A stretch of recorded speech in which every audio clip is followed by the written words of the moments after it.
नमस्कार भाई लोग, स्वागत है आपका हमारे यूट्यूब चैनल पर। हम बात कर रहे थे सीजीएल के कंबाइंड लेवल ग्रेजुएशन का जो होता है सीजीएल का पेपर सेंट्रल लेवल का, उसके एसएससी का डिस्कशन कर रहे थे, जीके का, है ना। जीके का A to Z डिस्कशन कर रहे थे और उसमें से एक सेट का कल कर चुके हैं। तो अगर उसको नहीं देखे तो पहले उसको देखिए।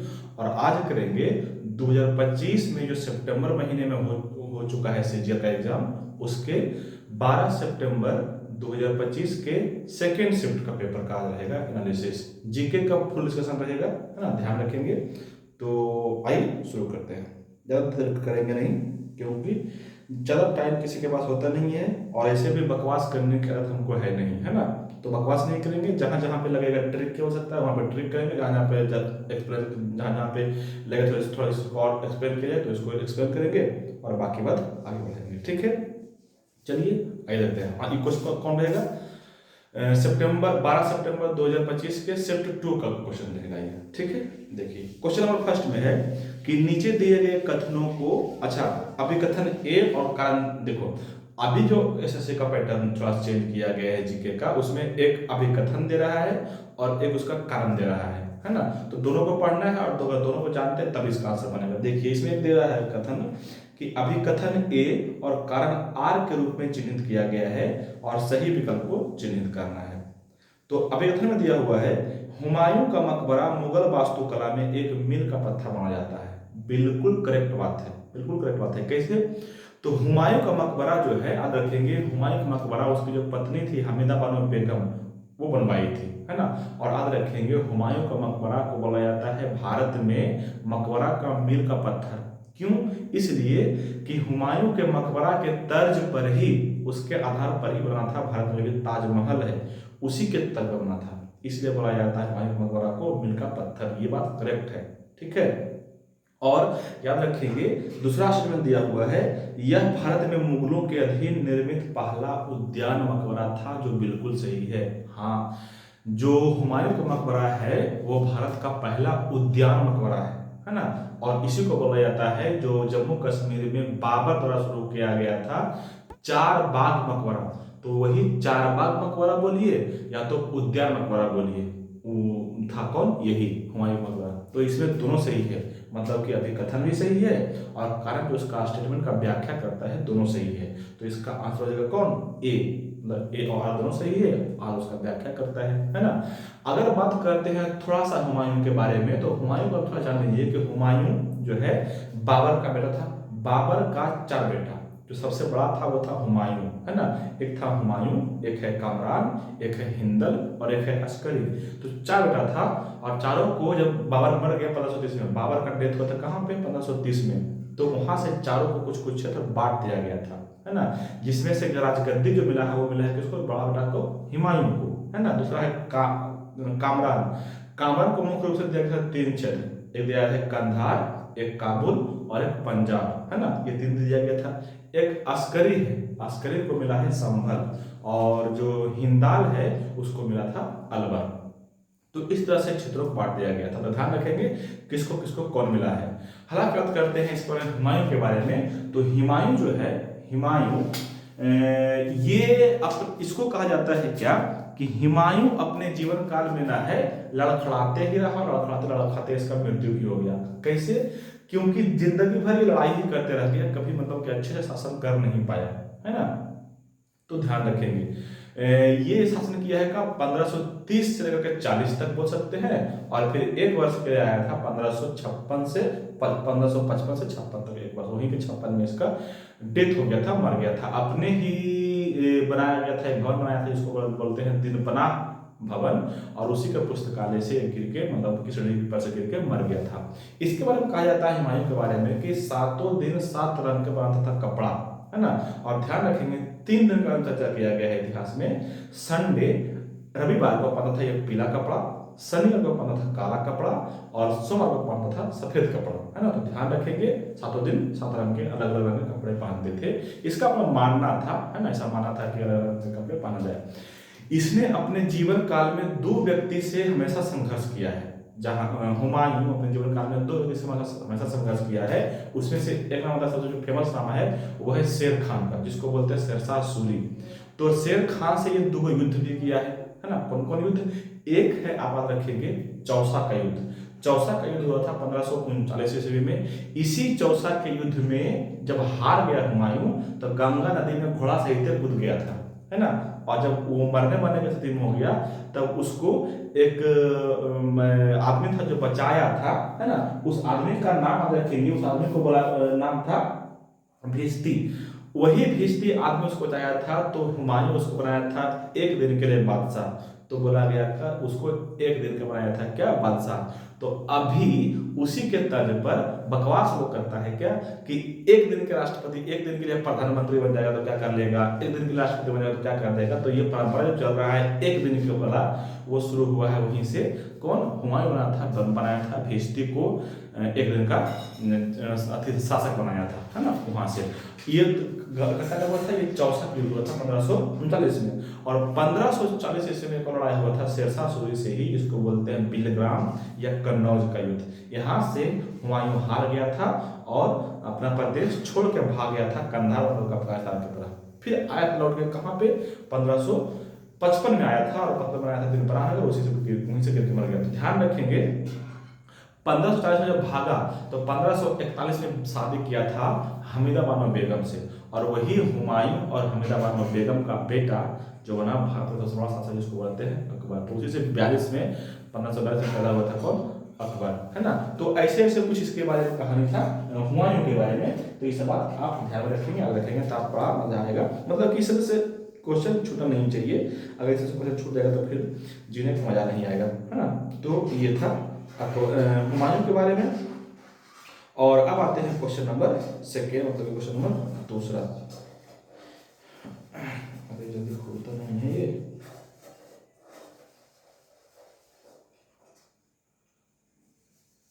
क्वेश्चन नंबर 2 में है, हाँ, क्वेश्चन नंबर 2 में हो जाएगा कि प्राचीन भारत में एक मजबूत और केंद्रीकृत प्रशासन स्थापित करने के लिए किस शासक को जाना जाता है? हाँ, प्राचीन भारत में बोल दे, क्वेश्चन बढ़िया से पढ़िएगा तो आंसर तुरंत मिल जाएगा। यहाँ पे बोल रहा है कि प्राचीन भारत में, ऑप्शन देखेंगे हर्षवर्धन, समुद्रगुप्त, चंद्रगुप्त मौर्य और पुलकेशिन द्वितीय। तो सब प्राचीन भारत के ही शासक है, लेकिन अंतर है। कैसे? बोल रहा है कि मजबूत और केंद्रीकृत प्रशासन स्थापित करने के लिए जाता है, मतलब कि ये स्थापना किया था। अब ऑप्शन के बात एक करेंगे तो हर्षवर्धन, ये वर्धन वंश के सबसे प्रतापी शासक था, महान शासक था। यह वर्धन वंश की स्थापना नहीं किया था, वर्धन वंश की स्थापना किया था पुष्यभूति वर्धन। तो पुष्यभूति उसका स्थापना किया था, हर्षवर्धन का स्थापना नहीं किया था। तो ये तो आंसर नहीं हो पाएगा। दूसरा ऑप्शन है समुद्रगुप्त। समुद्रगुप्त गुप्त वंश के सबसे प्रतापी शासक था, स्थापना नहीं किया था, तो ये भी आंसर नहीं होगा। तीसरा में है चंद्रगुप्त मौर्य। हाँ, चंद्रगुप्त मौर्य वंश के संस्थापक था। 322 ईस्वी पूर्व में मौर्य वंश की स्थापना किया था चाणक्य, जिसको बोलते हैं कौटिल्य, उसके सहायता से हराया था किसको? नंद वंश के घनानंद को, और उसी को हरा के बनाया था मौर्य वंश, है ना। तो ध्यान रखेंगे स्थापना किया था यही कौन? चंद्रगुप्त मौर्य, याद रखेंगे। चंद्रगुप्त मौर्य को यही बोला जाता है सेंड्रोकोटस। विलियम जोन्स एक इतिहासकार है, वही विलियम जोन्स समुद्रगुप्त को बोला है क्या? सेंड्रोकोटस। आप रखेंगे, बहुत बड़ा सवाल पूछता रहता है कि समुद्रगुप्त को और किस नाम से जाना जाता है? तो सेंड्रोकोटस। कौन कहा था? तो विलियम जोन्स। इसी का एक और नाम है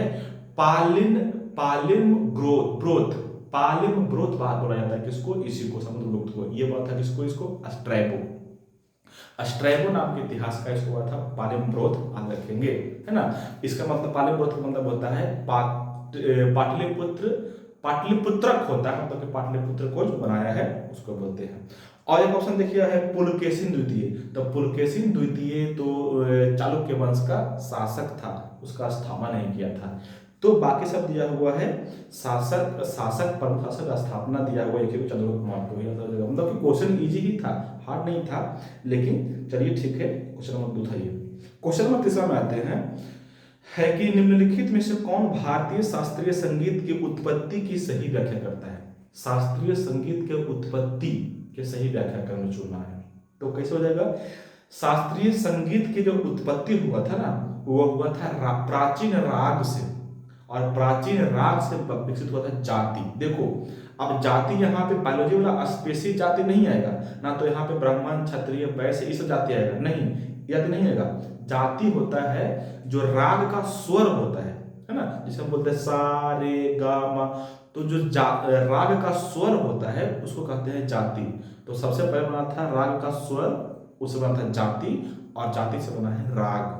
तो इसका आंसर हो जाएगा राग प्राचीन जातियों से विकसित हुआ।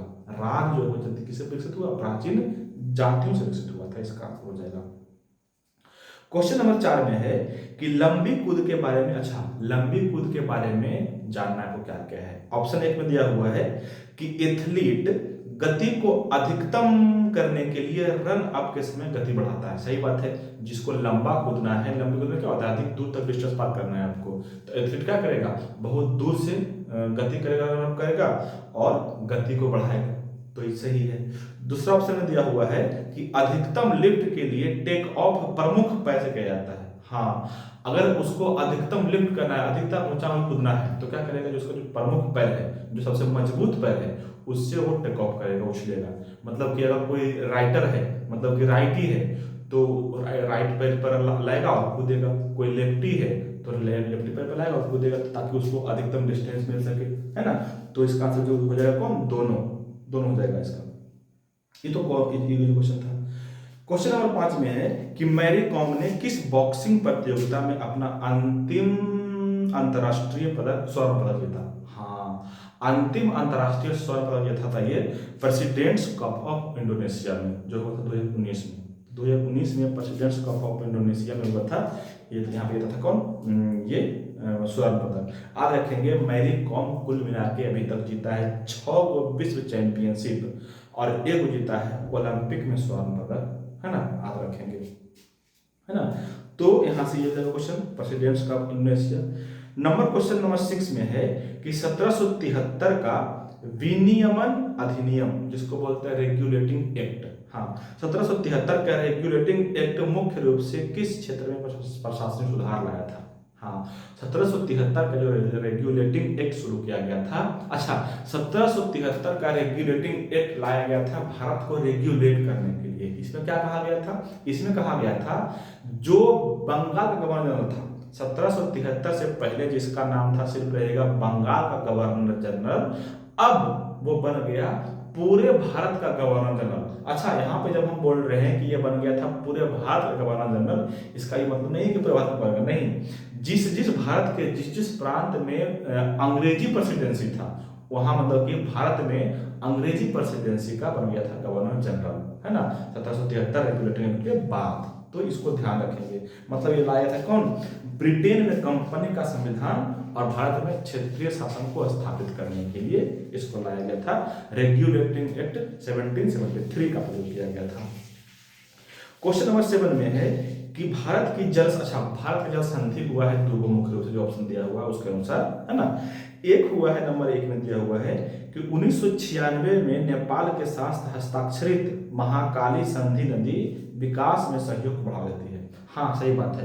भारत और नेपाल के मध्य एक नदी है जिसको बोला जाता है महाकाली नदी, और उसी महाकाली नदी पर एक संधि हुआ है 1996 में, जो भारत और नेपाल के विकास में सहयोग करता है। ये बात करेक्ट है ना, ये सही है। दूसरा है बांग्लादेश के साथ गंगा जल संधि गंगा के पानी के वर्ष भर साझाकरण को सुनिश्चित करता है। ना, ये गलत बात है।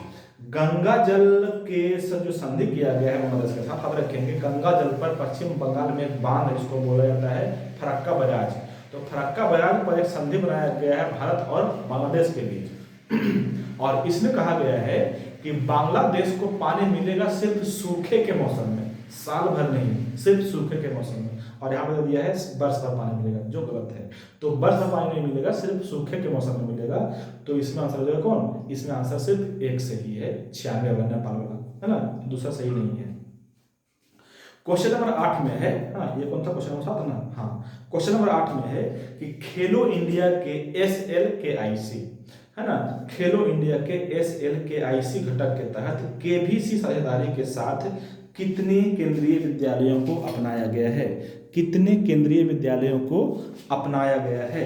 तो याद रखेंगे SLKIC के तहत 50 केंद्रीय विद्यालयों को अपनाया गया है। मतलब कि केंद्रीय विद्यालय में खास करके खेल को बढ़ावा देने के लिए, खेल प्रशिक्षण करने के लिए 50 विद्यालयों को नामित किया गया था। इसको अलग एक करंट अफेयर है ना। क्वेश्चन नंबर 9 में है, सुनील गंगोपाध्याय द्वारा लिखित द एडवेंचर्स ऑफ काका बाबू वॉल्यूम 1। हाँ, द एडवेंचर्स ऑफ काका बाबू वॉल्यूम 1 के बारे में आपको जानना है। ये बार बार आ रहा था, इस तरह का क्वेश्चन बार बार आ रहा है। इसके पहले भी आया, सेट 1 में भी और सेट 2 में भी आ चुका है इस तरह का क्वेश्चन। मतलब कि पहले पूछ रहा था कि इसके बुक के राइटर कौन है, लेकिन अब पूछ रहा है उस बुक के बारे में क्या आप जानते हैं, उस बुक में वो बुक किसके बारे में है। तो यहाँ पे बुक का नाम है द एडवेंचर्स ऑफ काका बाबू वॉल्यूम 1, है ना। ये बुक जो है ना, काका बाबू एक जासूस थे जो अफगानिस्तान में जासूसी किया करते थे। तो वो अपने जीवन के बारे में, दैनिक जीवन के बारे में, अपने रोमांस के बारे में अपने उसमें लिखे हैं, है ना। और क्या लिखे हैं उसमें, सांस्कृतिक और रहस्यमय विस्तार का विषय को भी चर्चा किए हैं। तो इसका आंसर हो जाएगा दोनों। ऑप्शन 1 में है जासूस काका बाबू एक रोमांच से भरी कहानी है, सही बात है। और दूसरा है यह सांस्कृतिक और रहस्यमय विषय पर आधारित है, ये भी करेक्ट बात है ना। आप रखेंगे। ये हो गया क्वेश्चन नंबर 9। क्वेश्चन नंबर 10 में है कि किस भारतीय नेता ने 2025 में पर्यावरण COP मतलब COP30 के बारे में बोल रहा है ना। पर्यावरण 2025 COP30 और वैश्विक स्वास्थ्य पर एक विशेष सत्र में बात की। ओके, तो अगर COP30 है और 2025 में हुआ है तो हुआ था ये ब्राजील में। ये हुआ था कहाँ पे? COP30 हुआ था कहाँ पे? ब्राजील में। और इसमें भाग लिए थे भारत के हमारे यशस्वी प्रधानमंत्री नरेंद्र मोदी, है ना। विश्व गुरु, चंपक गुरु जिसको बोलते हैं आप, है ना। तो COP30 में भाग लिया था कौन? नरेंद्र मोदी। अब रखेंगे, है ना। और अच्छा, इसमें कहा गया था क्या? COP30 जो ब्राजील में हुआ 2025 में, इसमें कहा गया था कि 2050 ईस्वी तक पूरे विश्व को लाना है कहाँ पे? कार्बन शून्य पर। मतलब कि कार्बन का उत्सर्जन, कार्बन का एमिशन नहीं होगा, है ना। लेकिन अभी तो दुनिया में धूमधड़ाम हो रहा है, हर जगह बम बरसक हो रहे हैं। अमेरिका अटैक कर दिया है कि इस पे ईरान इजराइल युद्ध चल रहा है, रूस यूक्रेन युद्ध चल रहा है। तो वहाँ पे तो कार्बन एमिशन हो रहा है, लेकिन हमारे घर में लकड़ी जलेगा, कोयला जलेगा, हमारे ऑटोमोबाइल्स मतलब कि परिवहन चलेंगे, तो इससे कार्बन प्रदूषण हो जाएगा। चलिए कोई बात नहीं है, जो चल रहा है चलने दीजिए, इसमें हम आप कुछ नहीं कर सकते। हाँ, थोड़ा सा योगदान दे सकते हैं, है ना। चलिए आगे बढ़ते हैं क्वेश्चन नंबर 11 में। 11 में है किस प्रकार के भूस्खलन में एक घुमावदार सतह के साथ सामग्री की घूर्णी गति शामिल होती है। हाँ, सामग्री की घूर्णी गति शामिल बोल रहा है ना, जिसको बोलते हैं रोटेशनल मोशन, है ना। देखो ऑप्शन 1 में है शिला स्खलन, रॉक स्लाइड्स, ये नहीं होगा। जब कोई बड़े पत्थर से उसका एक टुकड़ा सीधे स्लाइड हो जाता है, गिर जाता है, तब उसको बोलते हैं शिलास्खलन। ये घुमावदार में कोई इसका रोल नहीं है, तो ये आंसर नहीं होगा। दूसरा ऑप्शन है सैलपाट, रॉक फॉल।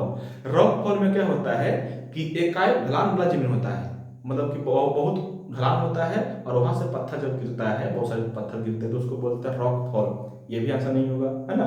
और तीसरा में दिया हुआ अवसर्पण, मतलब स्लम्प। स्लम्प का मतलब होता है पत्थर और बहुत सारा मलबा जब एक साथ घूमते हुए गिरता है, जब घूमते हुए गिरता है तब उसको बोलते हैं अवसर्पण, मतलब कि स्लम्प। तो यही आंसर जगह। देखो ऊपर क्वेश्चन में दिया हुआ था कि भूस्खलन में एक घुमावदार सतह के साथ सामग्री की घूर्णी गति, तो घुमावदार सतह पर गिरता है तो उसको बोलते हैं अवसर्पण। और मलबा गिरना जो है, डेब्रिस फॉल जिसको बोलते हैं, ये कहीं कहीं से मिट्टी जब धंस जाता है या नीचे गिर जाता है, उसको बोलते हैं मलबा गिरना। ये आंसर नहीं होगा, मतलब आंसर हो जाएगा कौन? अवसर्पण, स्लम्प जिसको बोलते हैं। 12 नंबर क्वेश्चन में है कि जनसंख्या घनत्व किसका माप? अरे लोग बहुत इजी है। डेंसिटी किसे मापते हैं? डेंसिटी मापते हैं क्या? प्रति वर्ग किलोमीटर में जितने रह रहे लोग, 1 किलोमीटर में कितना लोग रह रहा है ना, उसको बोलते हैं क्या? जनसंख्या घनत्व प्रति वर्ग किलोमीटर लोग, है ना। अगर बात करते हैं अभी 2025 के, तो 2025 में भारत का जो डेंसिटी है, मतलब प्रति वर्ग लोग है, वो है कितना? 488 व्यक्ति है ना भारत का। और अगर बात करते हैं इसी को 2011 जनसंख्या के अनुसार, जनगणना के अनुसार भारत का डेंसिटी कितना था? तो ये था 382 प्रति व्यक्ति, है ना, ध्यान रखेंगे। और अगर पूछ लेगा कि भारत के किस राज्य में सबसे अधिक डेंसिटी है, तो वो है बिहार का 1106 व्यक्ति है। और अगर रहेगा किस किस यूटीज का, मतलब किस संघ शासित प्रदेश का, तो वो है दिल्ली का 11,296 के आसपास दिल्ली का डेंसिटी है। और यही रहेगा सबसे कम डेंसिटी किसका है, तो सबसे कम है किसका, अरुणाचल प्रदेश के मात्र 17 व्यक्ति है। तो यहाँ से रखेंगे 12 का। क्वेश्चन नंबर 13 में 13 में है, अच्छा इसमें फिर आ गया कारण कथन वाला। अभिकार में दिया हुआ है कि जनसंख्या विस्फोट तब होता है जब मृत्यु दर गिर जाती है लेकिन जन्म दर उच्च रहती है। हाँ, जनसंख्या विस्फोट का सीधा सीधा मतलब होता है कि जनसंख्या एकाएक तेजी से बढ़ना। तो जनसंख्या कब बढ़ेगा, जब जन्म दर बढ़ जाए और मृत्यु दर घट जाए, मतलब कि लोग बहुत कम मरे और पैदा हो जाए बहुत ज्यादा, तो जनसंख्या बढ़ेगा, उसको बोलेंगे जनसंख्या विस्फोट। ये आंसर सही है 1 का। 2 में दिया हुआ कारण में कि स्वास्थ्य में सुधार होने पर जन्म दर तुरंत कम हो जाता है, नहीं, स्वास्थ्य में सुधार होगा तो जन्म दर घटेगा तो नहीं, बढ़ सकता है, अस्थिर रह सकता है, घटेगा नहीं, तो ये नहीं होगा। तो इसका सिर्फ एक आंसर सही है, जनसंख्या विस्फोट तब होता है जब मृत्यु दर गिर जाती है और जन्म दर बढ़ जाती है। अब 14 नंबर में है कि एरोस्पेस इंजीनियरिंग में जेनरेटिव डिजाइन का मुख्य उद्देश्य क्या है। हाँ, एरोस्पेस इंजीनियरिंग में जेनरेटिव डिजाइन का मुख्य उद्देश्य क्या है आपको। देखो, जहां भी रहेगा जेनरेटिव डिजाइन, तो आजकल मॉडर्न वर्ल्ड में जेनरेटिव डिजाइन का मतलब होता है जितने भी एरोस्पेस टेक्नोलॉजी है या तो ऑटोमोबाइल्स है, उसमें या तो सीट बेल्ट रहे या वायुयान का जो लिफ्टर होता है वो रहे, इस सब को बनाया गया है, बहुत हल्का किया गया है ना। आज रखेंगे, इसको बनाया गया हल्का ताकि आसानी से कहीं से एस्केप कर सके, और बनाया गया है मजबूत ताकि जो उसमें क्रू मेंबर्स होते हैं, चालक दल के लोग होते हैं, उसको कोई समस्या नहीं हो। तो इसका आंसर हो जाएगा हल्का और मजबूत ढांचा। आज रखेंगे इसको जेनरेटिव डिजाइन के तहत जो है 40% हल्का किया गया है पहले से, और 20% और अधिक मजबूत किया गया है ना। तो ध्यान रखेंगे ये सब, जैसे सीट बेल्ट हो गया, सीट कवर जो उछालता है वायुयान वाला को, है ना, बचाता है आपात स्थिति में, वो सब हो गया, इस बारे में बोल रहा है। क्वेश्चन नंबर 15 में है कि एक कोशिका में लाइसोसोम की भूमिका क्या है ना। एक कोशिका में लाइसोसोम की भूमिका बोलना है। तो देखो, क्वेश्चन है लाइसोसोम की भूमिका। अब तो लाइसोसोम क्या करता है, इसमें पाचक रस होता है जो क्या करता है, पचाने का काम करता है। अगर कोशिका पुराना हो गया, कोशिका बूढ़ा हो गया, बहुत दिन का हो, तो कोशिका में ही फट जाता है लाइसोसोम, और कोशिका भी मर जाती है। इसको बोलते हैं आत्महत्या की थैली, सुसाइडल बैग बोलते हैं इसको। तो आंसर हो जाएगा कौन, इंट्रासेल्युलर पाचन करता है, इंट्रासेल्युलर पाचन करता है। बाकी ऑप्शन नंबर 1 में है आनुवांशिक सामग्री का भंडारण, ना ना ना, ये नहीं करता है। आनुवांशिक सामग्री का भंडारण करता है कौन, जीन बोले या डीएनए बोले या क्रोमोसोम बोले, इस तरह में से कोई रहेगा तो आप बोलेंगे आनुवांशिक सामग्री का करता है भंडारण। हम कौन, क्रोमोसोम, जीन या डीएनए। तो हो जाएगा ऊर्जा का पता नहीं, ऊर्जा का करता है कौन, माइटोकॉन्ड्रिया। और एक लिखा हुआ प्रोटीन का निर्माण, नहीं, ये करता है राइबोसोम, ये बनाता है कौन, राइबोसोम। तो ये नहीं कौन, इसका आंसर हो जाएगा इंट्रासेल्युलर पाचन। क्वेश्चन नंबर 16 में है कि अनुच्छेद 270 के बारे में विचार करना है। अच्छा ठीक है, करते हैं विचार। ऑप्शन 1 में दिया हुआ, यह संघ और राज्यों के बीच करों के बंटवारे से संबंधित है। हाँ सही बात है, अनुच्छेद 270 में बताया गया है कि कितना टैक्स जो आता है भारत सरकार का, कितना लेगा केंद्र सरकार और कितना लेगा राज्य सरकार, ये बंटवारा सही है। ऑप्शन 2 में दिया हुआ 101वें संशोधन के बाद जीएसटी राजस्व को इसके तहत जोड़ा गया। हाँ, अनुच्छेद आर्टिकल 270 के तहत ही जीएसटी सुधार लाया गया था, है ना। अब देखें कब, 2016 में, है ना, 101वां संशोधन के तहत, तो ये भी सही है। और तीसरा में दिया हुआ है मुआवजा उपकर भी अनुच्छेद 270 के तहत साझा किया जाता है। नहीं, ये नहीं, मुआवजा तब दिया जाता है राज्यों को जब राज्य घाटे में चल रहा हो, जब राज्य को हानि हो रहा तब देता है केंद्र सरकार मुआवजा, लेकिन मुआवजा 270 में बयान नहीं किया गया है, तो ये नहीं होगा, मतलब कि 1 और 2 सही होगा, है ना। क्वेश्चन नंबर 17 में है, यदि पृथ्वी की त्रिज्या को 1% कम कर दिया जाए और उसका द्रव्यमान समान रखा जाए तो गुरुत्वाकर्षण का त्वरण क्या होगा। त्वरण क्या होगा, इसका लगभग 2% बढ़ जाएगा। जब त्रिज्या को 1% कम करेंगे तो त्वरण क्या होगा, 2% बढ़ जाएगा। और वो कैसे होगा, तो वो ऐसे होगा, देखिए जो त्वरण होता है, गुरुत्वाकर्षण त्वरण जो होता है, जिसको बोलते हैं हम लोग जी, छोटकी जी, इसका जो फॉर्मूला होता है वो होता है Gm/r²। Gm/r² होता है, जहां पे G जो है ग्रेविटेशनल फोर्स है, M जो है मास है, मतलब पृथ्वी का मास द्रव्यमान है, और R जो है पृथ्वी की त्रिज्या है। तो बोल रहा है कि त्रिज्या को क्या करते हैं, इसको करते हैं 1% कम। जब ये 1% कम होगा तो इसका मान अपने आप 2% बढ़ जाएगा। इसको आप ध्यान रखेंगे, है ना। अगर पूछ देगा कि बड़ी जी का मान कितना होता है, तो इसका बड़ी जी का जो मान होता है ना, कैपिटल जी जिसको बोलते हैं, है ना, कैपिटल जी का मान होता है आपको 6.67 10 का पावर -11 न्यूटन मीटर स्क्वायर प्रति केजी स्क्वायर होता है इसका मान। इसका मात्रा भी पूछता है, मान भी पूछता है। अगर पूछेगा m का मान, मतलब कि मास द्रव्यमान कितना होता है पृथ्वी का, तो पृथ्वी द्रव्यमान होता है आपको 5.6 10 के पावर 24 केजी होता है ना। और एक त्रिज्या हो गया, त्रिज्या होता है पृथ्वी का 6371 किलोमीटर। अच्छा, अगर आप त्रिज्या समझ रहे, त्रिज्या का मतलब ये नहीं होता है कि पृथ्वी इतना बड़ा है तो इसके साथ त्रिज्या नहीं। पृथ्वी जो होता है, तो मान लो पृथ्वी ये गोल है, गोलाकार है, तो पृथ्वी के सेंटर से लेकर के इसका बाहरी दूरी तक, इसको बोला जाता है त्रिज्या। इसका दूरी है 6371 किलोमीटर, है ना, ऐसे। तो इसको ध्यान रखेंगे। तो हाँ, बोल रहे थे क्या, त्रिज्या जब घटेगा 1% तो गुरुत्वाकर्षण का कारण त्वरण कितना बढ़ जाएगा, 2% बढ़ जाएगा, जो इसको बोलते गुरुत्वाकर्षण त्वरण को बोलते हैं जी। ये क्वेश्चन नंबर 17। अब आते हैं क्वेश्चन नंबर 18 में। 18 में है भारतीय नागरिक सुरक्षा संहिता, जिसको BNSS के तहत किसी व्यक्ति को पुलिस हिरासत में अधिकतम कितनी अवधि तक रखा जा सकता है।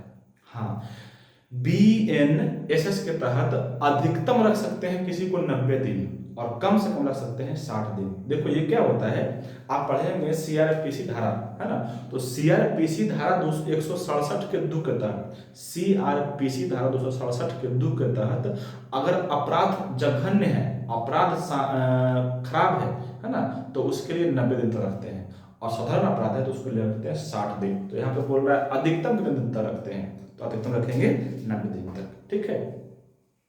क्वेश्चन नंबर 19 में है कि प्रधानमंत्री किसान मानधन योजना PMKMY में किस आयोग के किसान शामिल हो सकते हैं। हाँ, प्रधानमंत्री किसान मानधन योजना जो है उसमें शामिल किया जाता है 18 से लेकर के 40 वर्ष के लोग, किसानों को 18 वर्ष से लेकर के 40 वर्ष के किसानों को शामिल किया जाता है।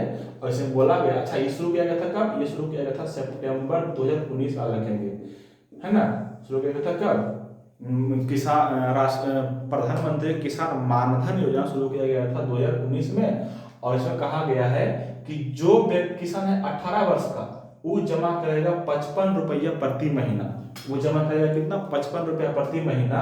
तब जब उसका उम्र हो जाएगा 60 वर्ष, तब उसको 3000 प्रति माह पेंशन के रूप में सरकार देगी। ये था। और जिसका उम्र 40 वर्ष से अधिक हो जाएगा तो वो जमा करेगा 200 रुपया प्रति महीना। तब उसका उम्र 60 वर्ष होने के बाद उसको भी मिला जाएगा 3000 रुपया प्रति महीना, है ना। ये कहा गया था मानधन योजना, है ना। तो ध्यान रखेंगे, ऐसा ऐसा कुछ बात था इसमें। अब बढ़ते हैं आगे। क्वेश्चन नंबर 20 में है, कथन का मामला दिया है।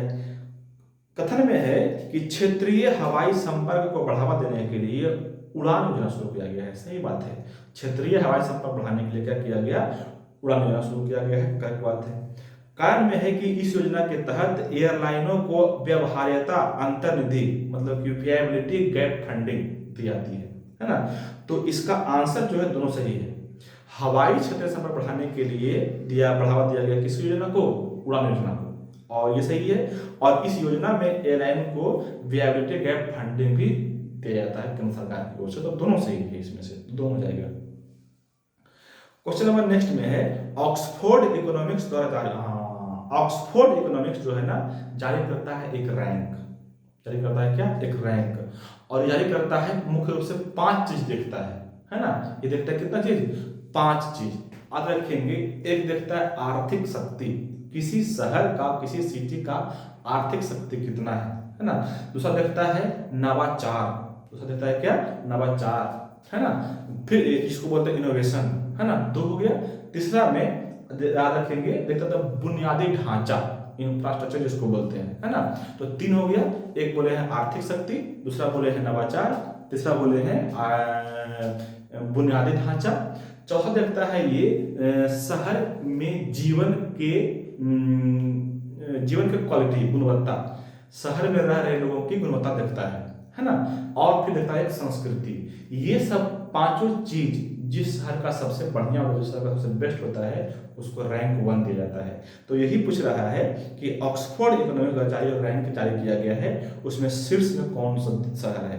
तो शीर्ष पर सबसे पहला है लंदन और दूसरा में है न्यूयॉर्क, ध्यान रखेंगे, लंदन और न्यूयॉर्क। क्वेश्चन नंबर 22 में है कि हल्के उद्योगों के बारे में कौन सा कथन सही है। तो हल्का उद्योग उसको बोलते हैं ना जो बहुत कम लागत में कम कच्चा माल का प्रयोग करके, मतलब कि हल्के कच्चा माल का प्रयोग करके वस्तुओं का निर्माण करता है, उसको बोलते हैं हल्का उद्योग। तो ऑप्शन 2 में दिया हुआ है वही देखो, वे उपभोक्ता वस्तुओं का उत्पादन करने के लिए हल्की सामग्री का उपयोग करते हैं। तो जो हल्का सामग्री का उपयोग करता है वो हो जाएगा क्या इसका राइट आंसर 22 के। 23 में है भारतीय संविधान की 7वीं अनुसूची में शामिल है, 7वीं अनुसूची में शामिल है 3 विषय, है ना, केंद्र सूची, राज्य सूची और समवर्ती सूची, है ना। 24 में है समुद्र के स्तर में वृद्धि से निपटने के लिए समुद्री दीवारों का निर्माण और घरों को उठाना किसका उदाहरण है। हाँ, ये उदाहरण है किसका, जलवायु परिवर्तन अनुकूलन का, जलवायु परिवर्तन अनुकूलन का। कैसे, तो देखिए, जब समुद्री स्तर बढ़ जाएगा और वहां पे लोग को रहना है तो क्या करेगा, या तो समुद्र के किनारे में दीवार खड़ा कर दे ताकि उसको पानी नहीं आए, या तो घर को ऊंचा कर दे, तो मतलब उसको परिवर्तन करने अनुकूलन होने के लिए, है ना। और क्वेश्चन नंबर 25 में है वह मात्रा जो किसी उपग्रह को बिना निरंतर पनोदन के उसकी कक्षा में बनाए रखती है। अगर कोई उपग्रह छोड़ा है और उसको पनोदन नहीं देना पड़े और कक्षा में रहना चाहता है तो क्या चाहिए उसके लिए, उसके लिए चाहिए उसको गुरुत्वाकर्षण का खिंचाव। तो गुरुत्वाकर्षण बल उसको मिलते रहेगा तो कक्षा चक्कर लगाते रहेगा, है ना, अदरवाइज तो वो फंस ही जाएगा। ठीक है, तो इस तरह से 25 क्वेश्चन हो गया। बाय बाय, जय हिंद।